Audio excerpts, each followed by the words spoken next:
వస్తుంది. గిద్దలూరుకి వెళ్తే ఆటోకి దగ్గర దగ్గర 100 రూపాయలు ఎక్కువ యాల్సి వస్తుంది.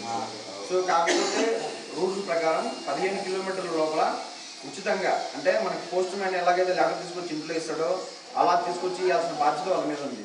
మనం 5, 10 లేదా 15 ఇస్తే అది మనం ఏదో కొంచెం జాలిపడి ఇచ్చినట్టే, కానీ వాళ్ళు డిమాండ్ చేసే అధికారం ఏమీ లేదు. ఇది మొదటి అంశం. ఇది డెలివరీకి సంబంధించిన సిలిండర్ తీసుకొచ్చి వాళ్ళు ఇంకా డిమాండ్ చేశారంటే ఈసారి నుంచి మీరు మిగతా వాళ్ళు కూడా చెప్పండి, మాకు అవసరం లేదు సిలిండర్, మీరు తీసుకెళ్ళిపోండి అని చెప్పండి. ఒకటి. లేదా 2, మీరు బిల్లులో 500 వేసి ఇవ్వండి, మేము 500 ఇస్తాం. 600 వేసియండి, 600 ఇస్తాం, కానీ బిల్లులో లేదు మేము ఇవ్వము అని చెప్పండి. ఈ 2 అంశాలు మీరు చెప్పండి. చెప్పిన తర్వాత మనం ఈ మీటింగ్ అయిపోయే లోపల ఒక సంఘాన్ని ఏర్పాటు చేద్దాం. ఒక 5, 6 ఉత్సాహంగా ఉండే వాళ్ళతోటి. సో వాళ్ళకి మీరు చెప్పండి ఇలా జరిగిందని. వాళ్ళు సాయంత్రం డైరెక్ట్గా శివారెడ్డి గారు ఉన్నారు, భారత్ గ్యాస్ మేనేజర్ కంపెనీలో ఉంటారు, ఆయనతో కానీ లేకపోతే నాతో కానీ మాట్లాడతారు. 2-3 రోజుల్లో మనం సమస్య సాల్వ్ చేస్తాం. మీకు నమ్మకం లేకపోతే సాల్వ్ కాలేదు అనుకుంటే మా ఇంట్లో స్పేస్ సిలిండర్ ఉంటుంది, నేను ఆయన ఇచ్చి పంపిస్తాను. అంటే మీకు నమ్మకం కలిగించడానికి జరుగుతుంది ఖచ్చితంగా పని, ఆ ఉద్దేశంతో చెప్తున్నాను. సో 2 అంశాలు. ఒకటి ఏంటంటే మీరు రసీదులో 500 వేసుకుంటారంటే మేము 500 ఇస్తాం, కానీ రసీదులో ఉన్నంత మాత్రమే ఇస్తాం. ఒకటోది. 2వది 15 కిలోమీటర్ల లోపల ఉచితంగా చేయాల్సిందే. ఈ 2 అంశాలు. సో ఇది మీరు బాగా గుర్తుపెట్టుకోండి. నిజంగా ప్రతిరోజు అవసరం మనకి. ప్రతిసారి వాళ్ళు సిలిండర్ తీసుకొచ్చి ప్రతిసారి మనకు అవసరం అండి. మన ఒక్కరికే కాదు, మీరు మీ చుట్టుపక్కల వాళ్ళు కూడా చెప్పండి. మొదటి అంశం అర్థమైంది కదా, ఏం లేదు. మీరు రసీదులు 500 వేసుకొచ్చినా నేను 500 ఇస్తాను, కానీ రసీదులు మించి నేను ఇవ్వనని చెప్పండి క్లియర్గా. తీసుకోవద్దు, రసీదులు ఎవరు తీసుకోవద్దు, మొత్తం వెళ్ళిపోమనండి. ఎందుకంటే మనం 4-5 రోజులు ఆగలేము. అందరికీ గౌరవంగా అందరికీ కట్టెల మీద ఉండే అలవాటు ఉంది. కొన్ని కష్టపడాలి, అది ఈ కష్టం 2-3 నెలలు పడాలి. ఎందుకంటే మనం మార్పు కోసం ప్రయత్నిస్తున్నప్పుడు కష్టం అనేది పడాలి ఖచ్చితంగా. సో అలా చెప్పండి. ఎవరు ఎందుకు తీసుకెళ్ళిపోమనండి, మాకు అవసరం లేదు. మీరు రసీదుతో ఇవ్వండి, రసీదులు 500 వేసుకుంటే 500 ఇస్తామని చెప్పండి. రసీదులో రాదు, ఎందుకంటే గవర్నమెంట్ రూల్స్ ప్రకారం 15 కిలోమీటర్ల లోపల ఆ రేటు కంటే ఎక్కువ లేదండి. ఇది మొదటి అంశం.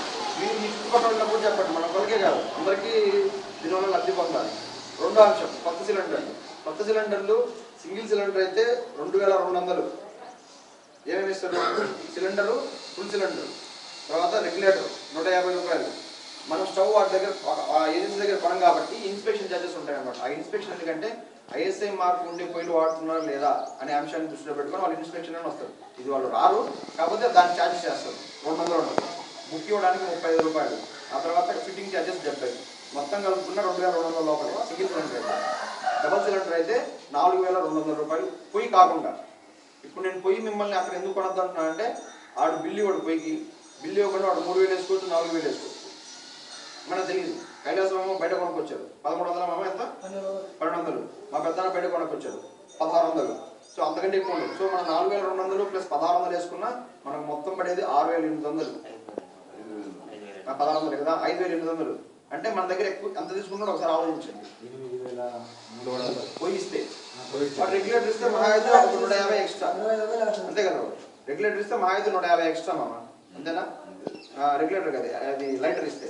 ఇంకా కాకుండా మా పెద్దానికి ఏదో ఇచ్చారు, ఆయనకు తెలీదు, ఆయన తీసుకొచ్చారు. ఎందుకంటే ఆయన గ్రౌండ్ ఫిగర్ చేయాలని చెప్పేసి 4500 ఆయన 2 ఇచ్చి పంపించారు. నేను సర్లే పెద్దన్నా మనం ఏం చేయడం, వాడు 300 ఎక్స్ట్రా తీసుకున్నాడు. 4200 ప్లస్ 300 తీసుకున్నాడు. కానీ 300కి వాడి దగ్గర ఐటమ్స్ ఇచ్చాడు. ఏంటిది?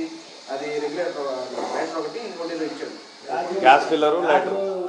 Gas filler, light. సో అవి 2 మనకు అవసరం లేదు కదా, వచ్చాడు తీసుకుందాం. మనం బయట కూడా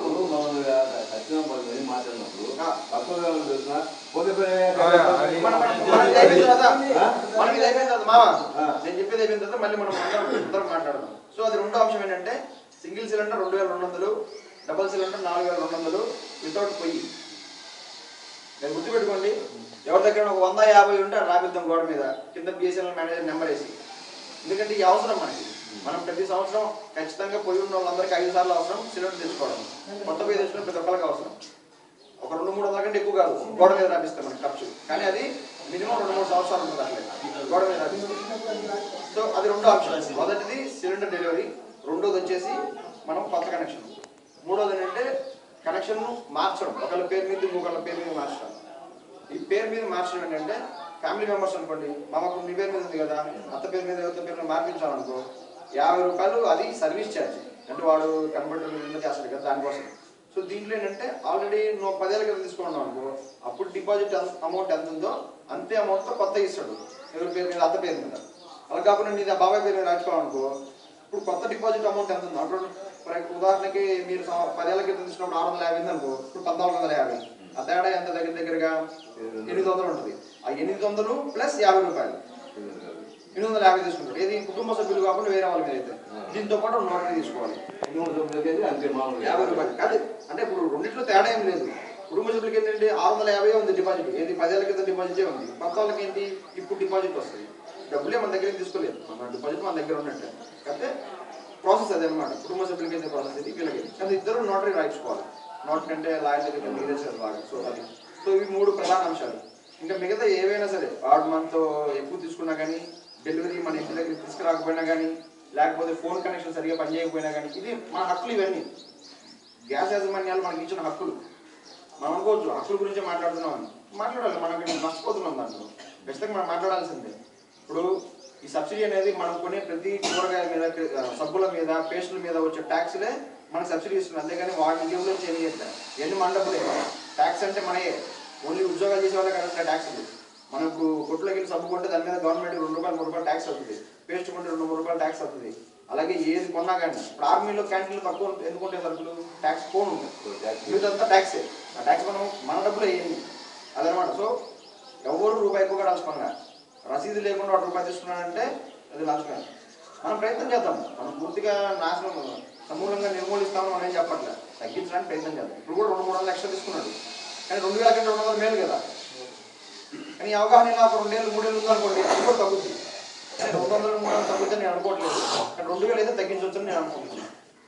ఇవి ప్రధాన అంశాలు మనం ఇవాళ. సో ఇంకా మిగతా ఏంటంటే ఆ తర్వాత మనం ఇప్పుడు మీకు నచ్చిన వాళ్ళని ఒక 5 పెట్టండి. బజార్ ఒకళ్ళనో లేకపోతే ఒకళ్ళని, వాళ్ళు బాగా ఉత్సాహంగా ఉన్న వాళ్ళు ఒకరిని పెట్టండి. వాళ్ళు నాతో కానీ మేనేజర్ దగ్గర డైరెక్ట్గా మాట్లాడేటట్టు. మనకి ఏదైనా సమస్య ఇచ్చిన నేను దీనికి సంబంధించి ఒక ఈమెయిల్ ఐడి ఆల్రెడీ క్రియేట్ చేసి పెట్టాను. గౌరవరం గ్యాస్ సొసైటీ అని ఒక ఈమెయిల్ ఐడి తయారు చేసి పెట్టాను. మనం దాని నుంచి వాళ్ళకి మన కంప్లైంట్లు కానీ ఇప్పుడు తీసిన వీడియో కూడా నేను పంపిస్తాను. వాళ్ళకి ఇలా తీసుకుంటున్నారు అంటే పిప్పళ్ళ దగ్గర మిగతా వాళ్ళ దగ్గర తీసుకొని వాళ్ళకి పంపిద్దాం. ఎందుకంటే తెలియాలి కదా, మన ఇంట్లో కూర్చుంటే మనకేం కాదు. ఇప్పుడు చాలా మంది మనం అంటుంటారు పిచ్చి పట్టి చేయాలని. వాళ్ళు ఏంటంటే వాళ్ళు తప్పవాళ్ళది కూడా కాదు, వాళ్ళు అలవాటు పడిపోయారు. సంవత్సరాలుగా ఈ వ్యవస్థకు అలవాటు పడిపోయారు అంతే. మనం ఏంటి, మనం మారుద్దామని చిన్న ప్రయత్నం చేస్తున్నాం. ఈ గ్రూప్ వాళ్ళు అంటే మనం మారుద్దామని చిన్న ప్రయత్నం చేస్తున్నాం. ప్రయత్నం సక్సెస్ కావాలి అంటే మనం కొంచెం 2-3 నెలలు కష్టపడాలి. ఆ కష్టపడేటప్పుడు మీరు చెప్పాలి మిగతా వాళ్ళకి. అనొచ్చు ఓకే ఎందుకు కష్టపడాలి, నేను తెచ్చుకుంటాను, తెచ్చుకోండి, ఇబ్బంది ఏం లేదు. డబ్బులుండి 10,000 నుండి అమ్మటే తెచ్చుకుంటాను, మనం దానికి కాదని లేదు. సో ఇవి 4 ప్రధాన అంశాలు. ఇంకా మిగతా అంటే ఇంకా మీకు ఏమైనా డౌట్ ఉంటే మనం వివృద్ధి చేసుకుంటాం. డబ్బులు ఏం చేయాలంటే ఎమర్జెన్సీ సార్ ఇంత తీసుకురావాలంటే 2-3 రోజులు లేట్ అయింది. 2-3 రోజులు కదా చెప్పు కావచ్చు కానీ ఓకే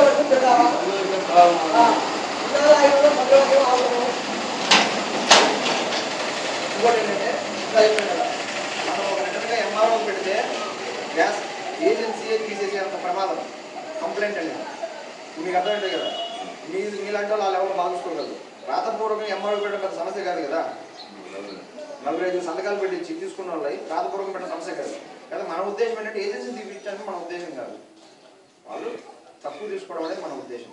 ఏజెన్సీ రేపు కొత్త వాడు తీసుకోకుండా మనకి గ్యారంటీ ఏంటి, వాడు తీసుకుంటే అప్పుడు ఏం చేస్తాం, మళ్ళీ ఆ ఏజెన్సీ దిగిస్తామని కరెక్ట్ కాదు.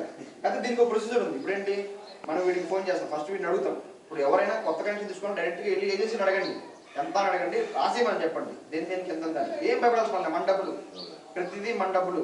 ఎవరి సొమ్మే పట్టట్లే, రాజకీయ నాయకులు సొమ్ము పెట్టట్లే, లేకపోతే వాడు ఏజెన్సీ వాడు సొమ్ము పెట్టట్లే, భారత గేదర్ సొమ్ము పెట్టలే, ప్రతిదీ మనదే. మన అడగండి ఎందుకు తీసుకుంటున్నారు, మాకు రాసి అంటే అంటున్నారు. వాడు నేను గేను అంటాడు. అప్పుడు ఏమంటే ఫోన్ నెంబర్ ఉంది కైలాసరావు దగ్గర, అది మనం వీలైతే ఊళ్ళో కూడా రాకపోతుంది. ఆ నెంబర్ ఫోన్ చేయండి. ఆయన పలికి ఆయన చాలా బిజీగా ఉంటారు, 5 జిల్లాలకు హెడ్ ఆయన.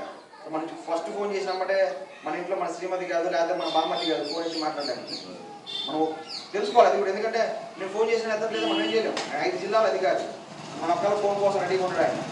సో మనం ఒకసారి చేసామా, 2ోసారి చేసామా, 3ోసారి చేసామా, 4ోసారి చేసామా, 5ోసారి చేసామా, ఓపిక ఉండాలి మనకి. సో ఆ తర్వాత కాలేదనుకోండి, ఏమంటే మామూలుగా చెప్పండి. ఎవరైతే ఈ సంఘం అధ్యక్షుడు ఉంటారో అలా చెప్పండి, వాళ్ళు నాకు ఫోన్ చేసి చెప్తారు. నేను ఇంటర్నెట్లో కంప్లైంట్ పెట్టేస్తాను. ఇంటర్నెట్లో కంప్లైంట్ పెట్టేస్తే ఢిల్లీకి వెళ్తుంది కంప్లైంట్. అంటే అలా తయారు చేశారనమాట, ఒక ప్రాసెస్ ఉంది అలాగా. ఢిల్లీ వెళ్తే వీడు చచ్చినట్టు దాన్ని 2-3 రోజులు రిజాల్వ్ చేయాలన్నమాట. సమస్యని పరిష్కారం చేయాల్సిందే. చేయకుండా అనుకోండి అది వీడి మీద బ్యాడ్ నేమ్ అనమాట. కంప్యూటర్లోనే జనరేట్ అవుతుంది. అది కూడా ఆ చట్ట పేరు అనేది కూడా కంప్యూటర్లోనే జనరేట్ అవుతుంది. అందుకని వీళ్ళు పని చేస్తారు, లేకపోతే పని చేయరు. కంప్యూటర్ చేస్తారు అన్నమాట. ఓకే వీడికి పని చేయలేదు కాబట్టి వీడికి నెగిటివ్ మార్కులు అన్నట్టు కంప్యూటర్ చేస్తారు. అందుకని వీళ్ళు భయపడి చేస్తారు. ఈ ఎంఆర్ఓ అటువంటి లేవు అనమాట. అందుకే వీళ్ళు పని చేయరు. ఎంఆర్ఓ కానీ ఎండిఓ కానీ వీళ్ళ మీద అటువంటి లేవు. కానీ ప్రైవేటు గవర్నమెంట్ ఏజెన్సీ అని అంత వర్కింగ్ స్టైల్ అంతా ప్రైవేట్ కంపెనీ లాగా ఉంటుంది. అందుకని వాళ్ళు భయపడతారు అనమాట. నేను చెప్పి ఆదాయం లేదు, ఎందుకంటే మన దగ్గర కంప్యూటర్ ఉంది, మనం కంప్లైంట్ పెట్టచ్చు. కానీ ముందు 2 స్టేజ్లు మనం చేయాలి. మొదటి స్టేజ్ ఏంటి, మనం వెళ్ళి ఏజెన్సీ వాడి దగ్గర అడగాలి. 2వ స్టేజ్ నాకు ఫోన్ చేయాలి. 2 మనం చేయాలి. చేయకుండా డైరెక్ట్గా మనం కంప్లైంట్ పెడతామంటే అది మంచి పద్ధతి కాదు. మనం ప్రాసెస్లో మన పని మనం చేయాలి. చేసిన తర్వాత మనం పెట్టాలి. అప్పుడు మనకి రేపు మాట్లాడడానికి కూడా గట్టిగా ఉంటుంది అనమాట. నేను ఆయన చాలా రోజుల నుంచి రమ్మంటున్నాను కూడా, ఒకసారి రండి మీరు చెప్తే బాగుంటుందని. ఒకసారి కర్నూలుకి వెళ్ళి కూడా కలిసి వచ్చాను ఆయన, అంటే వేరే పని మీద వెళ్ళినప్పుడు. ఆయన మీద ప్రెజర్లు ఉంటాయి. కానీ కంప్లైంట్ పెడితే ఆ ప్రెజర్ లేదు, పని చేయమన్నమాట. కంప్లైంట్లో ఒక కంప్లైంట్, చిన్న కంప్లైంట్ 30 రూపాయలు ఎక్స్ట్రా తీసుకున్నాడని పెడితేనే ఉద్యోగం తీసేసాడంటే మీరు అర్థం చేసుకోండి మన కంప్లైంట్ పెట్టడానికి ఎంత బలం ఉంటుంది.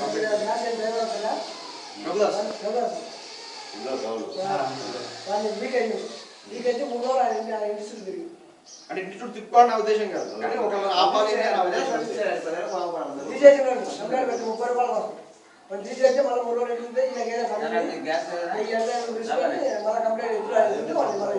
మనం అనుకోవచ్చు ఇప్పుడు మనం ఎలా కాల్ చేసుకుని వెళ్తే 100 రూపాయలు అవుతుంది కదా. మనం ఇప్పుడు జమ్మూ కాశ్మీర్ నుంచి మనకు నెట్ వస్తుంది, మనం జమ్మూ కాశ్మీర్ పోయి తెచ్చుకుంటామా? గవర్నమెంట్ ప్రాసెస్ పెట్టింది అలాగే. అలాగే గవర్నమెంట్ ఏం పెట్టింది, 35 కిలోమీటర్ల లోపల ఇంటికి తీసుకెళ్ళి ఎక్స్ట్రా ఉంటే సో ఇవి మనం అనుకుంటాం నేను ఆటోకి పంపిస్తే 100 రూపాయలు తీసుకుంటాడు కదా, ఆ 100 ఇంటికి ఇద్దాం అనుకుంటాం. కానీ అది కరెక్ట్ కదనమాట. పోస్ట్ మ్యాన్ మనం డబ్బులు ఇవ్వలేదు కదా ఎక్స్ట్రా అయితే, అంతేనా? ఇప్పుడు బస్ ఎక్కి మనం కండక్టర్కి ఏమైనా ఎక్స్ట్రా ఇస్తున్నామా? స్కూల్లో సార్లు పడాలి చేసి ఏమైనా ఎక్స్ట్రా ఇస్తున్నామా? వాళ్ళందరికీ గవర్నమెంట్ ఆల్రెడీ ఫిక్స్ చేసేసింది, ప్రజలకు మంచి ఉద్దేశించే ఫిక్స్ చేసేసింది. సో అలాగే వీళ్ళకి కూడా మనం ఇవ్వాల్సిన ఏదైనా ఉంటే బిల్లు తీసుకోండి. బిల్లులో 500 కదా 600 తీసుకున్నామండి, ఇస్తానని చెప్పండి, ధైర్యంగా చెప్పండి. వాడు దించకుండా వెళ్ళిపోతే ఏమంటే ఆ సంఘం, మనం ఇప్పుడు సంఘం ఫార్మ్ చేస్తాం, ఆ సంఘం పర్సనల్ ఉంటే వాళ్ళకి చేస్తాను. 2 రోజుల్లో మీ సిలిండర్ నింపుకోవాలి, దానికి హామీ నేను. ఇమ్మటే రాలేదు మనకు, మనం ఇమ్మటే అర్జెంట్ తెచ్చుకుంటున్నాము. సిలిండర్లకు వాడు నమ్ము వేసుకుంటాడు. సిలిండర్ కావాలంటే అప్పుడు మనం ఇబ్బంది పడుతున్నాము. ఏది మనం ఇచ్చేస్తాం దానికి సిలిండర్ నమ్ము వేసుకునేది వాళ్ళు తీసుకొని మొదలు కాసుకొని వస్తుంది కదా. ఒకటి ఆ గవర్నమెంట్ పెట్టే ప్రతి రూల్కి ఒక చాలా మంచి కారణం ఉంది. ఆ సిలిండర్ పెట్టి అలా ఎందుకు పెడుతున్నాయంటే రేపటి రోజు నువ్వు బ్లాక్లో అమ్ముకోకుండా. అది అదే కాదు, మనం ఇప్పుడు నాకు తీసుకుంటా వాళ్ళు వాడుకుంటా, నా సివిల్ అనిపిస్తా ఈ నెంబర్ ఆ నెంబర్. అదే నేను చెప్తున్నా కదా, ఆ రూల్ పెట్టడానికి కారణం ఏంటి అంటే, ఇప్పుడు మీకు సబ్సిడీ కింద గవర్నమెంట్ ఇచ్చిందా, కానీ అందరూ మీలాగా ఉంటారు కదా, మీరేం చేస్తారు, మీరు తీసుకెళ్ళి బ్లాక్లో అమ్ముకుంటారు బయట, కొడుకోడుకో ఇంకొకటికో. అప్పుడు వాడు ఎంత ఇస్తాడు, 1100 ఇస్తాడు, ఇక్కడ 600 మీరు జేబులు వేసుకుంటున్నారు. అటువంటి తగ్గించడానికి మేజర్గా ఈ రూల్ పెట్టింది అన్నమాట. మనం అడ్జస్ట్మెంట్ ఇళ్లలో జరుగుతూనే ఉంటుంది, వాడు ఎన్నిసార్లు చూసాడు చూడు. కాకపోతే రూల్ పెట్టడానికి ఉద్దేశం, మనకు ఉద్దేశం కావాలి. ఒక రూల్ తయారు చేశారు అంటే దాని ఉద్దేశం ఎందుకు పెట్టారని మనం అర్థం చేసుకోవాలి. ఉద్దేశం అదనమాట, ఒక ప్రధాన ఉద్దేశం. ఇప్పుడు దాకా నేను ఓటు తీసుకుంటున్నా డబ్బులు వేస్తాను. నేను గ్యాస్ పోయి ఇద్దరు 11 రోజులు అమ్ముకుంటున్నాను.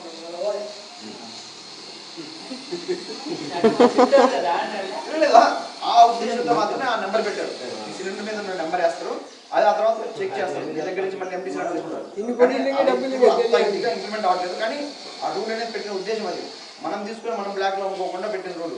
9 సిలిండర్ రూల్ కూడా పెట్టింది. అందుకే గౌతారంలో ఎవరికి 6 సిలిండర్ కంటే ఎక్కువ కాదు, కానీ మన పేరు పెట్టుకుని ఏజెన్సీ వాళ్ళు అమ్ముకుంటున్న సిలిండర్లన్నీ మనం ఆధారాన్ని తిట్టుకుంటున్నాం, మన కష్టమే.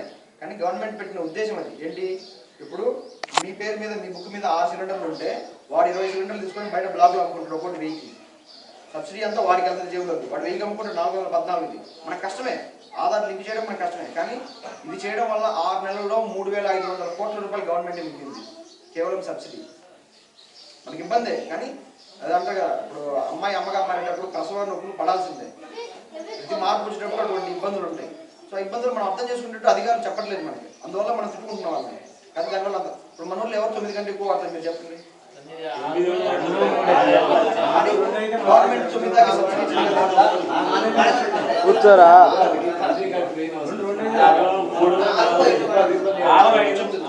సో అయినా కానీ 9 దాకా సబ్సిడీస్ ఉంది గవర్నమెంట్. మనకి ఇంకా సబ్సిడీతో మనకి ఇబ్బంది ఏం లేదు. ఇబ్బంది ఎవరికంటే టౌన్లో బాగా ఎక్కువ వాడే వాళ్ళకి. వాళ్ళ ఉద్దేశం ఏంటి, వీడు అంత ఎక్కువగా వాడుతున్నాడంటే వీడికి ఆర్థిక స్తోమత ఉంది, సో వీడి దగ్గర నేను ఎక్కువ ఛార్జ్ చేయొచ్చు అనేది గవర్నమెంట్ ఉద్దేశం. ఈ ఉద్దేశాలని ప్రజలకు తెలియజెప్పరు అనమాట. అందుకే మనం తిట్టుకుంటా ఉంటాం రోజు, ఓకే వాళ్ళు యాదవ్లో గవర్నమెంట్ సబ్సిడీ చేసినాడు, మనకేం అవసరం సబ్సిడీ? మనకు కావాల్సింది 6 సిలిండర్లు, 6 సిలిండర్ దగ్గర 9 సిలిండర్లు సబ్సిడీ ఇస్తున్నారు, ఇబ్బంది లేదు మన సబ్సిడీ తీసేయడం వల్ల. ఇందా చెప్పాను కదా, ఆధార్ లింక్ చేయడం వల్ల అంత బెనిఫిట్ ఉంది అనమాట. మనకే బెనిఫిట్. ఆ 3,000 కోట్లు 3,000 కోట్లు మిగిలింది మనకే మళ్ళీ ఏదో విధంగా ఖర్చు పెడతారు. సో మా వద్ద మంచి పాయింట్ అడిగారు, మనకి ఇద్దరు వెళ్ళి సిలిండర్ తీసుకుంటే దాని మీద క్యాష్ అండ్ క్యారీ కింద 15 రూపాయలు తగ్గించి ఇవ్వాలి. అంటే 400 ఉంటే 415 ఉంటే 400 రూపాయలకి మాత్రమే మనకి ఇచ్చేయాలి. సో ఇవన్నీ అవగాహన లేకే మనం ద్వారా తెలుసుకుంటున్నాం, వివిధ అంశాలు తెలుసుకుంటున్నాం, దాంట్లో ఉన్న అంశాలు తెలుసుకుంటున్నాం. సో ఆ క్యాష్ అండ్ క్యారీ కూడా మనం అడగం, వాడు అడిగిపోతే ఆడ మళ్ళీ శ్రీజాకి 5 ఉంటుంది. మనం ఇక్కడ 100 రూపాయలు పెట్టి ఆటోకి వెళ్ళి ఆ నుంచి తెచ్చుకొని అప్పుడెంత 414, 514, 555 సిలిండర్ అవసరం లేదు. 414 ఇంటికి తెచ్చి 15 కిలోమీటర్ల లోపల అంతే, వేరేదే. ఏదైనా తేడా ఉంటే మీరే ఎన్నుకోండి, ఒక 4 5 వాళ్ళతో. అంటే రెగ్యులర్గా నేను అందరితో టచ్లో కాంటాక్ట్లో ఉండలేం కదా, సో నేను వాళ్ళతో మాట్లాడుతుంటాను. ఏదైనా సమస్య వచ్చినా ఒకవేళ ఎంఓ లెటర్ రాయాలన్నా మీరు సర్పంచ్ గారితో పెట్టిస్తే ఇంకా చాలా పవర్ఫుల్. ఎందుకంటే ఒక రాజ్యాధికారం కదా, ఇప్పుడు మనకు రాజ్యాంగం ప్రకారం నియమింపబడిన వారు సర్పంచ్ గారు. సో ఇప్పుడు మనందరం బాధపడమే కదా సర్పంచ్ ఉండేది. మన అర్జీ రాసింది ఇలాంటి వాళ్ళు ఎవరో రాసి ఏదైనా సమస్య ఎక్కువైనప్పుడు కింద సర్పంచ్ మిగతా సంతకాలు పెట్టించేసి చెడు కూడా ఆడేస్తాం అన్నమాట. అంతే, ఎంఆర్ఓ గారు డబ్బులు తింటున్నా కానీ రోజు మన రిటర్న్గా రాసి అది పరిస్థితి. మీరు అది కాదంటే నేను స్కాన్ చేసి దాన్ని ఫైనల్లో పెడతాను. ఇంకా డిస్ట్రిక్ట్ సివిల్ సప్లైస్ వరకు, తర్వాత సివిల్ సప్లైస్ కమిషనర్ వరకు నేను పంపిస్తాను. అది తర్వాత నేను చూసుకుంటాను. అయితే ముందనేది మనలో అవగాహన రావాలి, మనలో ధైర్యం రావాలి. పని చేస్తున్నారు గవర్నమెంట్ పని చేయాలని కాదు, మనం చేయించుకోవాలి. చేస్తారు, అందరూ చేస్తారు. పర్టికులర్గా ఇప్పుడు మనం గ్యాస్ స్టార్ట్ చేసాం, పని చేస్తారు, ఇబ్బంది ఏం లేదు. దానికి నేను సంవత్సరం నుంచి చేస్తున్నాను. ప్రతిసారి నేను కంప్లైంట్ పెడితే ప్రతిసారి రిజాల్వ్ అయింది. మీది కూడా అలాగే రిజాల్వ్ అవుతాయి, ఏం లేదు. ఇప్పుడు డబ్బులు ఒక 70 రూపాయలు కోడ్ కూడా వెందుకు ప్రతిసారి, 2000 కొత్త కనెక్షన్ కోడ్ కూడా వెందుకు ప్రతిసారి, అంతే. అదే ఉద్దేశం. మీరు మీ పక్క వాళ్ళు చెప్పండి, ఇంకా వాళ్ళకి ఏదైనా ఇన్ఫర్మేషన్ కావాలంటే తీసుకున్న వాళ్ళు కూర్చున్నారు. కైలాసమ్మ ఉన్నాడు, ప్రసాద్ బాబాయ్ ఉన్నాడు, తర్వాత మా చిన్నగా వెళ్తాను శ్రీకాంత్ ఉన్నాడు. సో వీళ్ళని అడగండి, మీరు మాట్లాడండి. వాళ్ళు చేసిందే లేదు, ఫోన్ కాల్కి మనకి 5-10 రూపాయలు, కానీ మనకి ధైర్యం కావాలి. ఓకే వీళ్ళు నా డబ్బులు నేను ఫ్రీ తీసుకుంటాను, ధైర్యం మనకు కావాలి. ఇంకేమైనా డౌట్లు ఉన్నాయా? శ్రీరామ గ్యాస్ అదే సేమ్ బండి ఊళ్ళో తీసుకొచ్చి ఇవ్వాల్సిన బాధ్యత వాళ్ళది. అంటే ఎప్పుడు లోపల ఇవ్వాలనేది చాలా విషయాల మీద ఆధారపడ్డది మామయ్య. ఒకటి ఏంటంటే వాడి దగ్గర సప్లై ఉండాలి ఫస్ట్. మనకి ఇప్పుడు కర్నూలులో ఉంది కదా, కర్నూలులో రీజనల్ ఆఫీసర్ మనకి 5 జిల్లాలకి. కర్నూలు జిల్లాలో ప్లాంటింగ్ ఉంటుంది, ఫిల్లింగ్ ప్లాంట్. అక్కడ దాకా ఏంటంటే పెద్ద పెద్దవి ఉంటాయి కదా, అక్కడ వాటిలో వస్తాయి. కర్నూలు దగ్గర వాటిని మన పెట్రోల్ పంపులు ఎలా పెడతారో